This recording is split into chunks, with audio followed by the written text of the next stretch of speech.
Hello दोस्तों, ये देखो सुबह का टाइम है। आज मैंने फिर से इनको खोल दिया है। ये देखो जो डबल एफजी मुर्गियाँ होती हैं ये ज़्यादा चरती नहीं हैं खुले में, लेकिन ब्लैक एस्ट्रोलॉप को देखो सीधे आगे जाके खाने लग गई। उधर दूर RIR भी थोड़ा कम ही फ्री रेंज में घूमती है हमारी, लेकिन ये डबल एफजी तो बिल्कुल खाली बस बाहर हवा खाने ही आती हैं और थोड़े बहुत पत्ते वगैरह खा लेती हैं ये। और आज हमारी एक डबल एफजी मुर्गी ने अंडा भी दे दिया और डार्क ब्राउन एग दिया है। और वो मुझे अचानक ही दिखा, वो पता नहीं मुझे लग नहीं रहा था कि ये अंडा देंगी करके। और एक मुर्गी तो मैंने कट करी थी तो उसके पेट से एक भी अंडा नहीं निकला था। उसको हमने चिकन के रूप में यूज कर लिया था। कम से कम 2 किलो मीट निकला था उसमें। और एक मुर्गी आज ये वाली जो अंदर को जा रही है, शायद इसको हम दिन में कट करेंगे। और इसके बाद भी हमारे पास 2 डबल एफजी मुर्गियाँ और बचेंगी। उसमें से एक तो अंडा दे रही है, अब पता नहीं दोनों में से कौन सी दे रही है। और एक अगर किसी को चाहिए डबल एफजी मुर्गी खाने के लिए तो कांटेक्ट कर सकता है। ये देखो ब्लैक एस्ट्रोलॉप के मुर्गे भी कितने एक्टिव हो गए हैं। इनके लिए ऑस्टोवेट का जो मल्टीविटामिन और कैल्शियम होता है वो लाया हूँ मैं। कल से शुरू करूँगा मैं, संडे से इनको।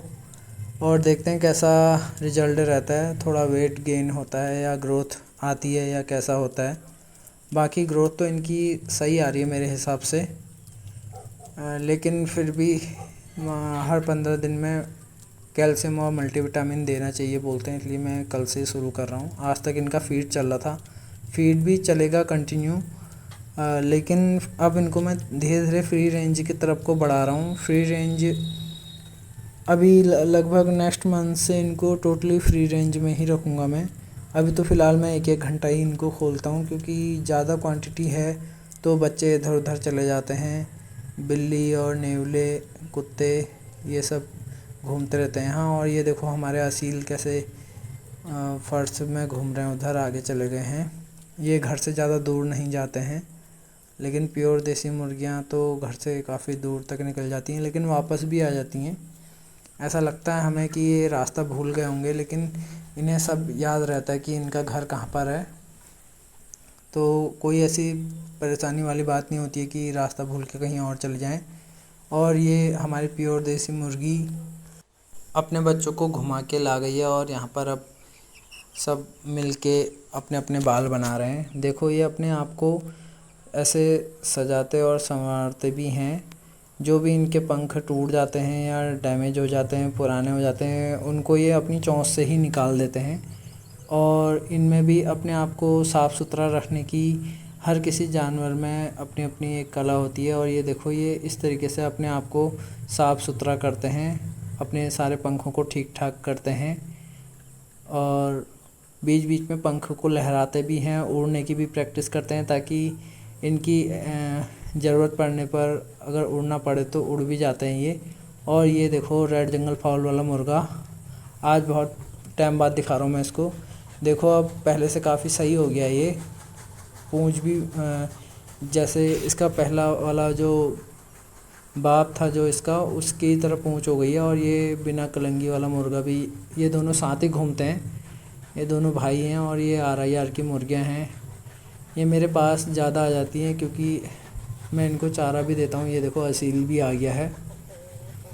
ये आज मैंने इनको चारा नहीं दिया है, इसलिए मेरे आगे पीछे घूम रहे हैं ये। और ये फिर से डबल एफजी की मुर्गी देखो। और ब्लैक एस्ट्रोलॉप में एक बात यह है कि ये ज़्यादा डिपेंड जैसा नहीं है अभी तो फ़िलहाल। अगर जैसे इनको फ्री रेंज में खोल दे रहा हूँ मैं, तो ये खुद अपने में मगन होके घास वगैरह खाते रहते हैं। घास इनके लिए बहुत ज़रूरी है, फीड से ज़्यादा ज़रूरी इनके लिए घास है। चाहे आप इनको फीड मत दो, फ्री रेंज में रखो, ये तब भी पल जाएंगे। लेकिन अगर इनको फ्री रेंज में नहीं रखा गया, खाली फीड देते गए, तो इनमें फिर वो बात नहीं रहेगी जैसी होनी चाहिए प्योर देसी मुर्गियों में। जो ये फ्री रेंज है, फ्री रेंज का इतना ज़्यादा महत्व है कि अगर आप बॉयलर को भी अगर फ्री रेंज में रखें या कि कोई भी ब्रीड को फ्री रेंज में रखें, तो उसमें वो क्वालिटी खुद ही आ जाती है। एक बार पहले भी मैं बॉयलर मुर्गा लाया था काटने के लिए, और किसी कारणवश उसको हम काट नहीं पाए थे, तो तब मेरे पास मुर्गियाँ नहीं थी, तो उसे हमने 2-3 दिन ऐसे ही रख दिया था। चावल वगैरह ऐसे ही दे दिए थे, कुछ भी जो मन में आया। और कुछ टाइम बाद वो धीरे धीरे उसको फीड वाला दवा वाला फीड नहीं मिला, तो वो थोड़ा बहुत चलने फिरने लग गया था, पहले से ज़्यादा एक्टिव होने लग गया था वो, क्योंकि उनको ओवर डाइट कराई जाती है, इसलिए वो एक ही जगह पर बैठे रहते हैं। फिर बाद में उसके पंख भी पूरी बॉडी में आ गए थे, और कोई पहचान भी नहीं पा रहा था कि ये वाकई में बॉयलर मुर्गा था पहले करके। वो एकदम स्लिम ट्रिम होके बिल्कुल एकदम अच्छा हो गया था, और फिर हमारा खुद ही उसको खाने का मन नहीं करा। और शायद मेरे पुराने मोबाइल में वो वीडियो हो, लेकिन इस मोबाइल में नहीं है, नहीं तो मैं आपको दिखाता। और मतलब जो भी है, फ्री रेंज का जो वैल्यू है वो फ्री रेंज में पालने के बाद ही पता चलती है। और फ्री रेंज जैसे अगर किसी के पास नहीं है तो ऐसी कोई टेंशन वाली बात नहीं है। कई लोग तो छतों में पाल लेते हैं, लेकिन इनका खुले रहना ज़्यादा ज़रूरी है। जैसे चाहे आप छत में भी रखो तो पिंजरे में बंद मत रखो, इसको थोड़ा खुला रखोगे। और घास वगैरह आप फ्री रेंज नहीं है तो काट के भी ला सकते हो कहीं से भी, थोड़ी बहुत घास तो हर कोई ला ही सकता है। तो अगर काट के भी अगर घास खिलाओगे तो भी इनको वही फ़ायदा होगा जो फ्री रेंज में होता है। लेकिन मिट्टी भी इनके लिए बहुत ज़रूरी है।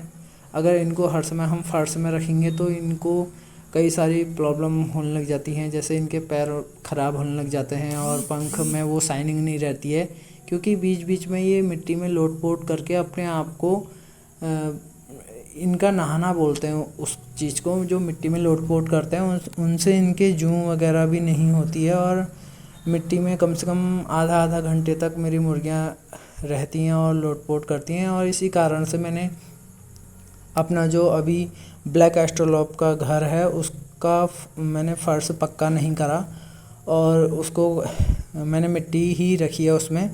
और उसमें केले के पेड़ भी थे, तो केले के पेड़ की जड़ें भी नहीं उखाड़ी मैंने। शुरू में जब बच्चे छोटे थे तो केले के पेड़ जल्दी बढ़ जाते हैं, तो जैसे ही पत्ते आते थे तो बच्चे खा देते थे। अब तो वो जड़ें वैसी की वैसी हैं, बिल्कुल पत्ता का भी दिखता भी नहीं है उसमें। और मुझे डर इस बात का था कि कहीं केले के पेड़ बड़े हो जाएंगे और बच्चे नहीं खा पाएंगे, तो फिर मुर्गी का घर बनाने के बाद मैं उनको कैसे उखाड़ूंगा। और लेकिन बाद में ऐसा कुछ नहीं हुआ, अब तो वहाँ सिर्फ जड़ें ही जड़ें हैं। और अभी जो आपने रेड जंगल फाउल देखा, ये देखो, ये जो मेरा पुराना ब्रीडर था सेम वैसा ही हो रहा है। अभी लगभग 2-3 महीना और इसको मैं देखूंगा, अगर ये ब्रीडिंग लायक अच्छा हुआ तो मैं इसे रखूँगा, नहीं तो इसे मैं सेल कर दूँगा। और ये देखो, ये असील है मेरा, इसकी भी ग्रोथ काफ़ी अच्छी हो रही है, बहुत